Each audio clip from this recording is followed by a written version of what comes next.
ظلمت شب میں لے کے نکلوں گا اپنے درماندہ کارواں کو، شرر فشاں ہوگی آہ میری، نفس میرا شعلہ بار ہوگا۔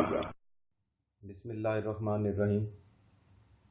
آج ہم اسی کلام کو مکمل کرتے ہیں جو ہم پچھلی دفعہ عشق اکبر پڑھ رہے تھے، اور میں بار بار بتاتا چلتا ہوں آپ لوگوں کے ساتھ ساتھ کہ علامہ اقبال اگر کوئی عشق پہ شعر لکھتے ہیں تو وہ عشق حقیقی کی طرف اس کے معنی لے کے جانا جاتے ہیں، اور وہ کیونکہ خود اپنی شاعری میں عشق حقیقی کہتے تھے کہ عشق حقیقی کی شاعری جائز ہے اور باقی جو ہے وہ صحیح نہیں ہے۔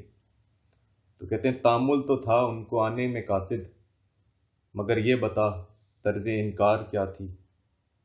کہتے ہیں تامل تو تھا ان کو آنے میں قاصد، یعنی جو میرا محبوب ہے، تامل تو تھا ان کو، ان سے مطلب محبوب ہے، اور یہ کون سا محبوب ہے؟ حقیقی محبوب۔ کہتے ہیں تامل تو تھا، تامل کہتے ہیں ہچکچانا، یعنی نہیں آنا، ایک طرح سے منع کرنا۔ تامل تو تھا ان کو آنے میں قاصد، قاصد کہتے ہیں پیغام لانے والے کو، یعنی جو میرے محبوب کا پیغام لا رہا ہے، یعنی وہ تو ہچکچا تو رہا تھا میرے قاصد۔ تامل تو تھا ان کو آنے میں قاصد، مگر یہ بتا طرز انکار کیا تھی۔ مگر اے میرے قاصد مجھے یہ بتا کہ میرے محبوب نے کس ادا سے منع کیا تھا۔ اس سے ایک بات پتہ چلتی ہے کہ اپنے محبوب کی ہر ادا چاہے انکار ہی کیوں نہ ہو وہ بھی اچھی لگتی ہے، اور بندہ اگر سوچے کہ خدا کی کوئی اگر آپ کے اوپر آزمائش آتی ہے، جو بھی مشکل حالات اگر وہ آپ کے اوپر ڈال دیتا ہے، یقیناً اس خدا حکمت کی کوئی نہ کوئی تو سوچ ہوگی۔ کہتے ہیں کھچے خود بخود جانب طور موسیٰ، کشش تیری اے شوق دیدار کیا تھی۔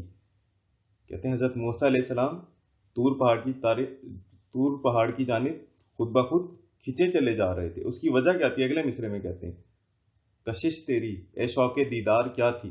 کشش کہتے ہیں کھچاؤ کو، اے شوق دیدار یعنی اللہ کا دیدار کرنے کا شوق جو تھا، کشش تیری اس کا جو کھچاؤ تھا اللہ کے دیدار کے شوق کا کیا تھی۔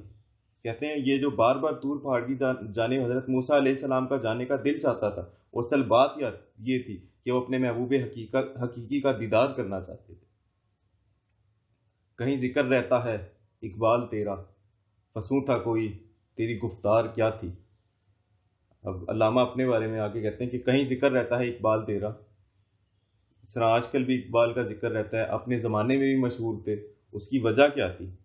کہتے ہیں فسوں تھا کوئی، فسوں کہتے ہیں جادو کو، اور جادو اصل میں ہوتا ہے کہ ایک تاثیر والی شاعری ہوگی، اثر کرنے والی شاعری ہوگی۔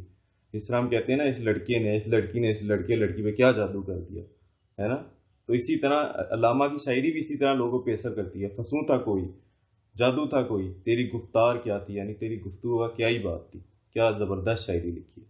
تو ہمارا مقصد اصل میں نوجوانوں میں کلام اقبال کو عام کرنا ہے، اس نیت سے کہ ہم لوگ اس پہ عمل کر سکیں، جس کے لیے ہمیں جسارت اور غیرت مندی کا مظاہرہ کرنا پڑے گا۔ علامہ خود کہتے ہیں اگر جواں ہو میری قوم کے جسور و غیور، تو قلندری میری کچھ کم سکندری سے نہیں۔ کہتے ہیں اگر میری قوم کے نوجوان جرت مند اور غیرت مند ہو جائیں تو یہ جو میری قلندری ہے، یہ جو میرا قلندرانہ کلام ہے، تو قلندری میری کچھ کم سکندری سے نہیں، تو میں کسی سکندر اعظم سے کم نہیں ہوا۔